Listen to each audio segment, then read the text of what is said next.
Let's look at it a little further. Exodus 9, 8 through 11. And Yahweh said unto El Moshe and unto El Haron, take to you handfuls of ashes of the furnace, and let Moshe sprinkle it toward the heavens in the sight of Pharaoh.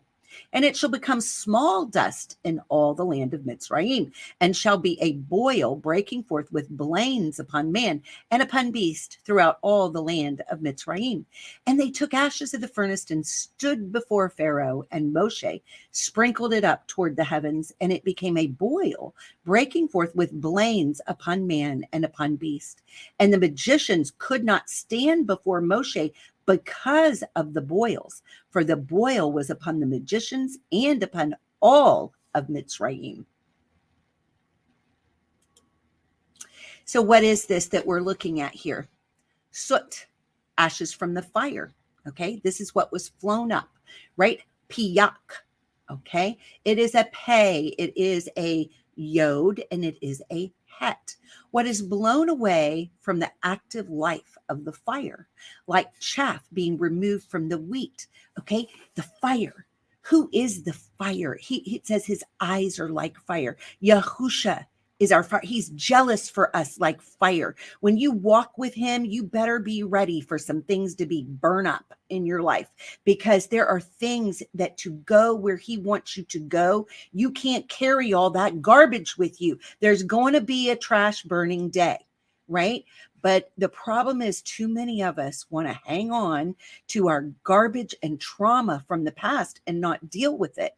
And you can't go where he's calling, to the heights of where he's calling you to go, and carry that garbage along with you. He wants to burn it up. He wants for it to become ash, right? It says he gives us beauty for ashes, but we have to bring those things for him and allow him to burn up those incorrect ideologies, those incorrect judgments and slanders against our brothers and sisters, and our incorrect thinking, when we think something in our head and decide that it's true because of our garbage and trauma of the past, right? And then we throw that judgment onto people that have never deserved it.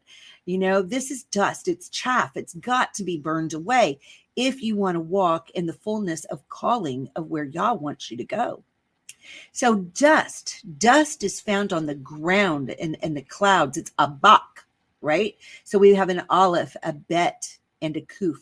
A related word spelled the same way means to wrestle or grapple.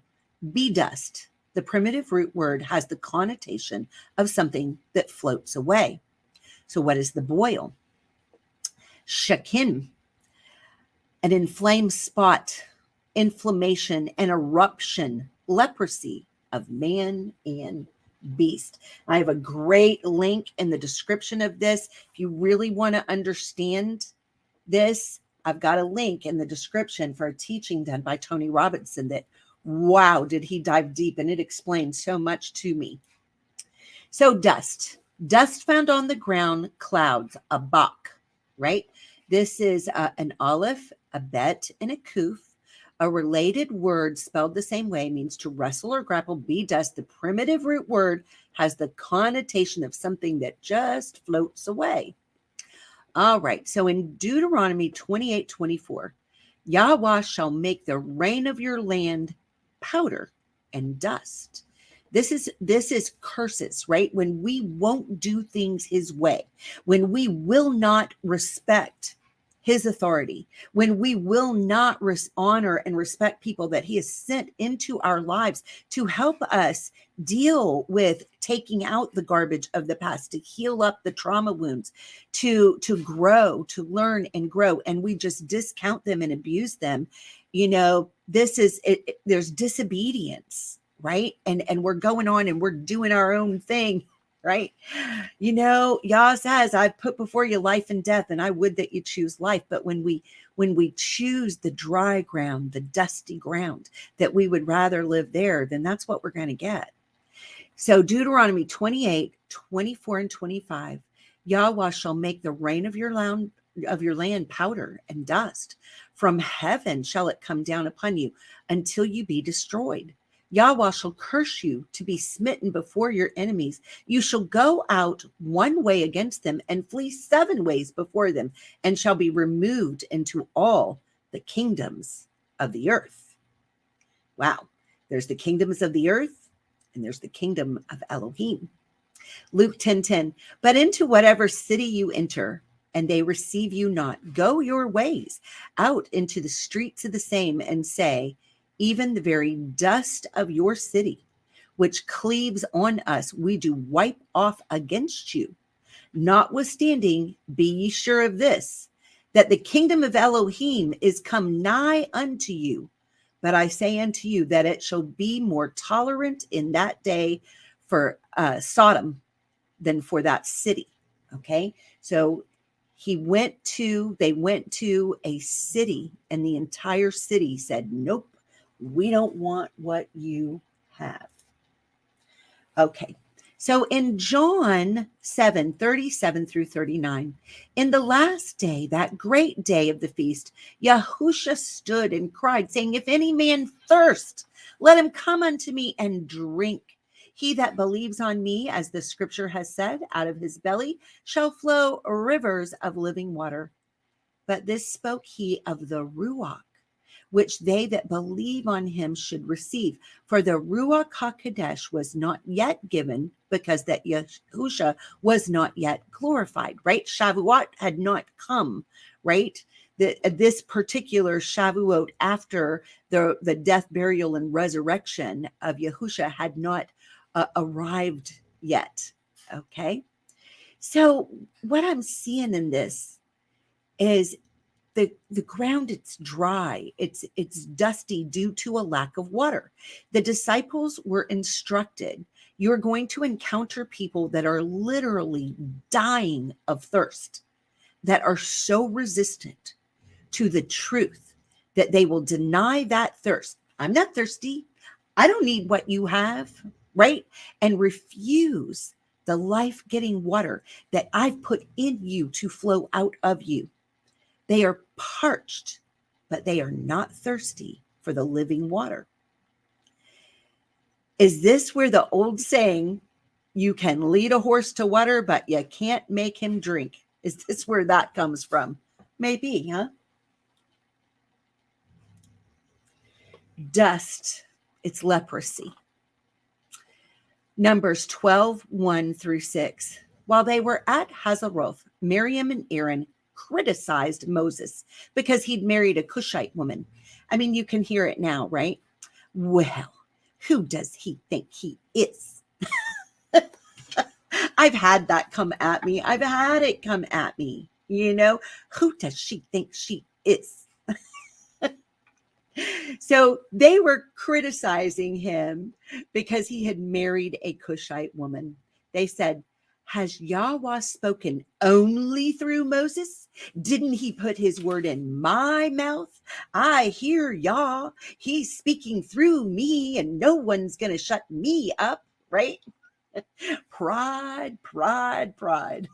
And a total disregard for the appointed leadership of Yahweh, right? This is what was going on here. Hasn't he spoken through us too? But the Lord heard them, right? Yahweh heard them speaking. He heard the words of their mouth. Now, Moses was very humble, more humble than any other person on earth.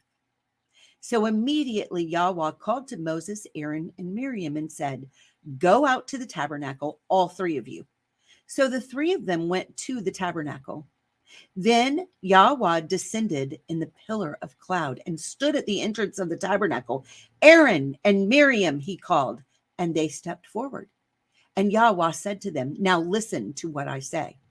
If there were prophets among you, I, Yahweh, would reveal myself in visions. I would speak to them in dreams.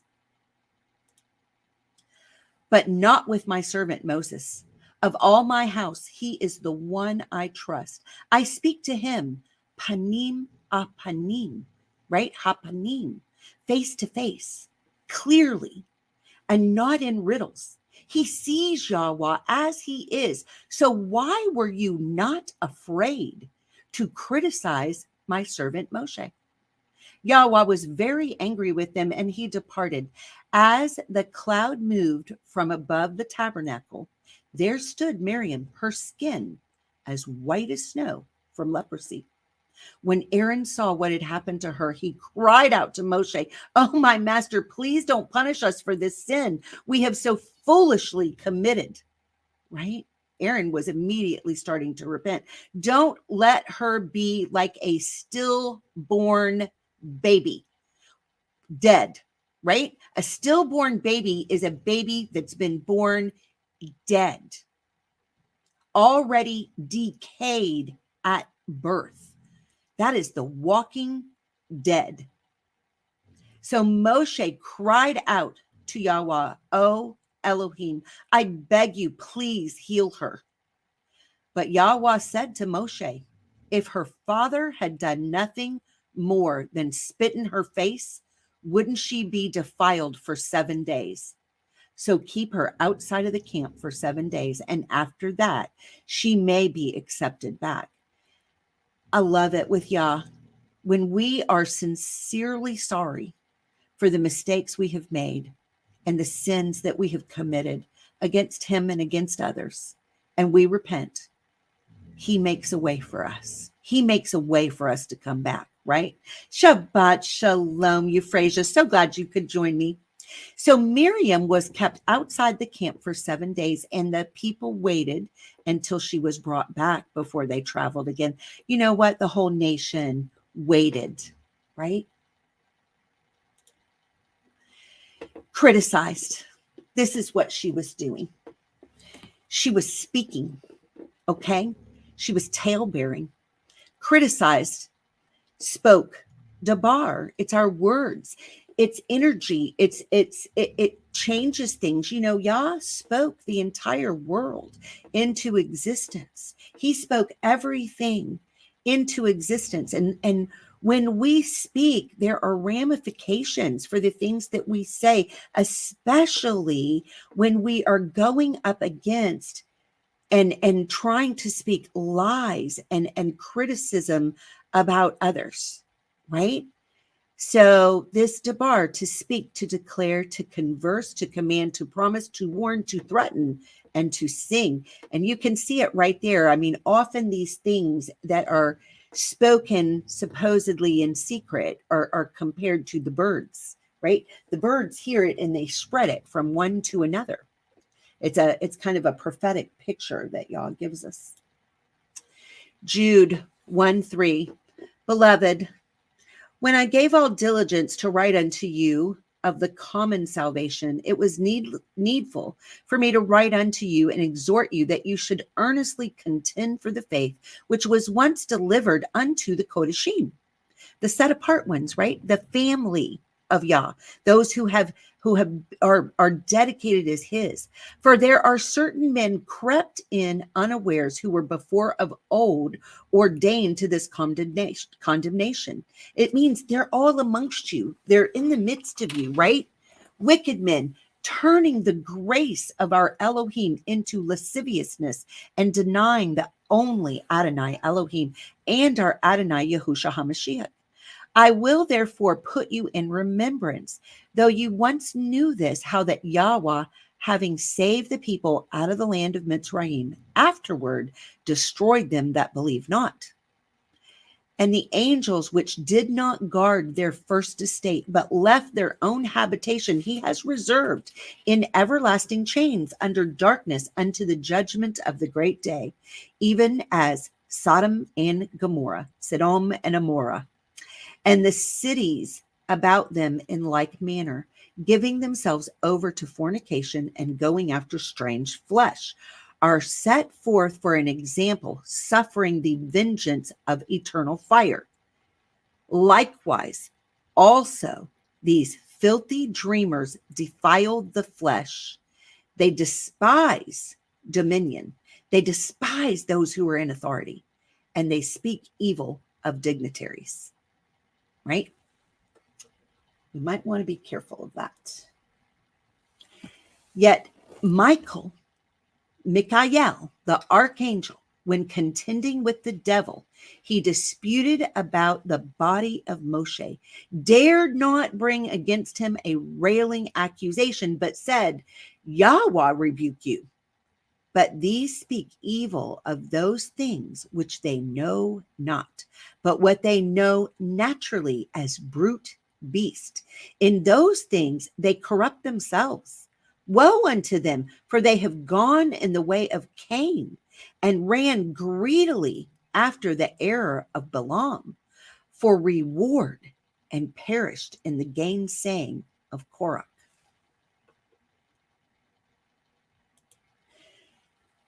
These are spots in your feast of love when they feast with you, feeding themselves without fear.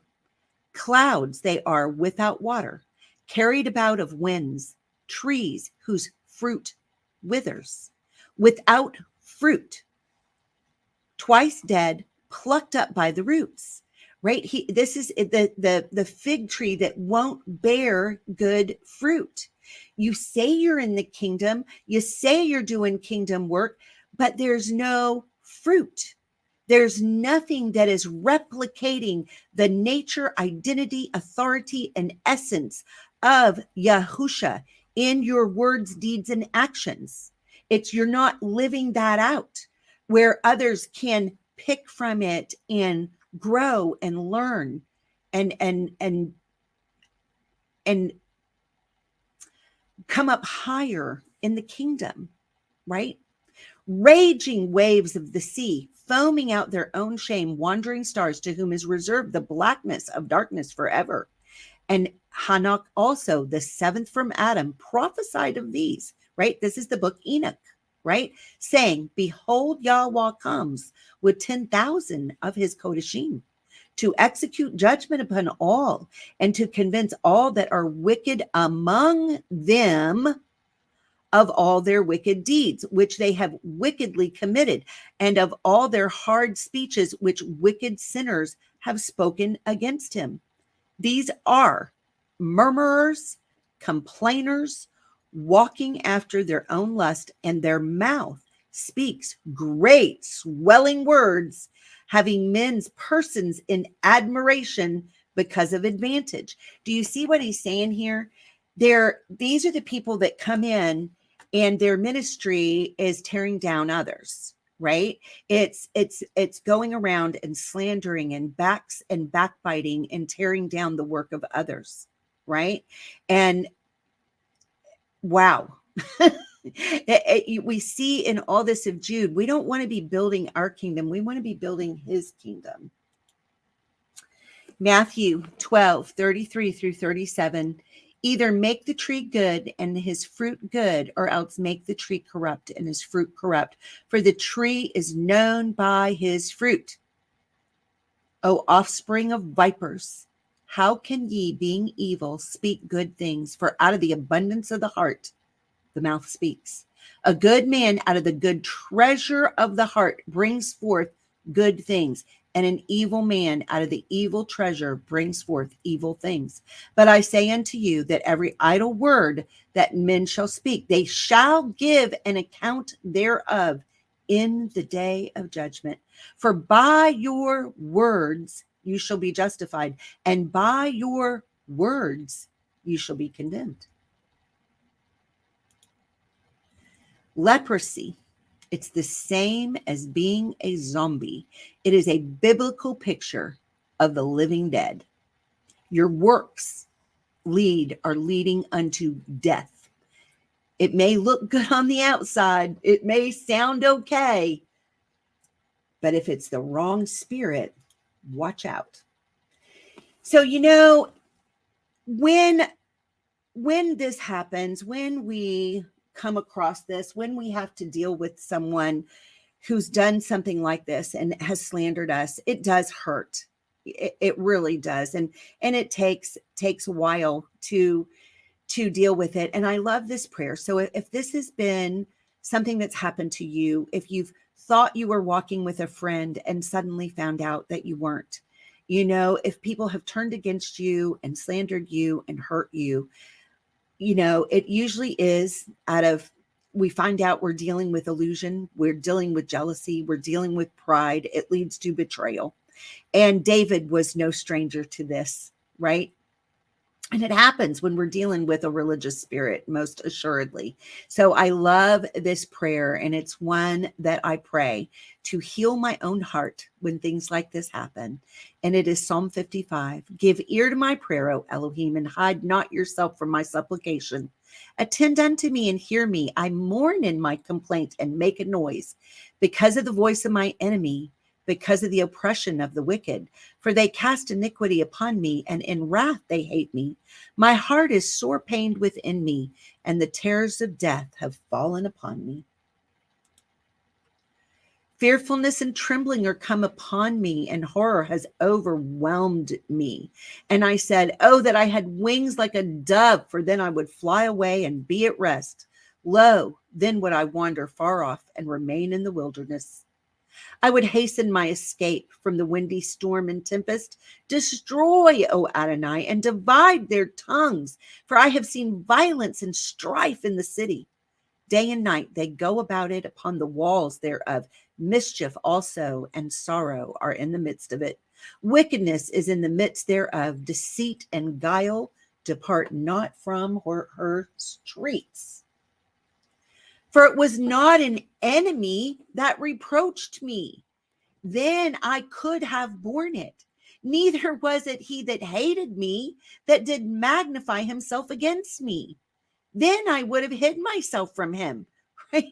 I love this. It's like I can expect it when I'm dealing from the world, but when it's done within what you think is the family of Yahweh. That's when it just blows you away, right? But it was you, a man, my equal, my guide, my acquaintance. We took sweet counsel together when walked unto the house of Elohim in company. Let death seize upon them. Let them go down quick unto Sheol, for wickedness is in their dwellings and among them. He's saying, look, we were eating together. We were fellowshipping together.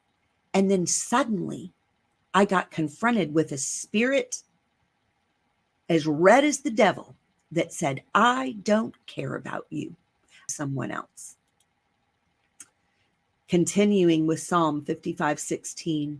As for me, I will call upon Elohim, and Yahweh shall save me.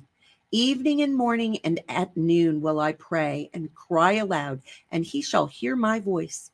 He has delivered my soul in peace from the battle that was against me, for there were many with me. And I'm so grateful that that's exactly what he does for me. It takes what it takes for him to soothe and calm our souls when something horrific happens like that to us. But he is so faithful, and he delivers our soul in peace. When we are righteous, Psalm 103:6 says, Yah sees when the righteous have been treated unfairly. He sees, he knows, and he rewards us. And he's been so good to me. He's been so good to me. El shall hear and afflict them, even he that abides of old, because they have no changes. Therefore they fear not Elohim. He has put forth his hands against such as be at peace with him, and he has broken his covenant. I mean, that's what happens when you're walking along with somebody and you're claiming to be their friend and I'd do anything for you. And the next thing you know, their hands are at your throat and they'll do anything to destroy you. Yah sees that. They've broken covenant. The words of his mouth were smoother than butter. Ooh, flattery. Flattery, right? But war was in his heart or her heart. Their words, his words, her words, were softer than oil, yet they were drawn swords. Cast your burden upon Yahweh, and he shall sustain you. He shall never suffer the righteous to be moved. But you, O Elohim, shall bring them down into the pit of destruction. Bloody and deceitful men shall not live out half their days, but I will trust in you.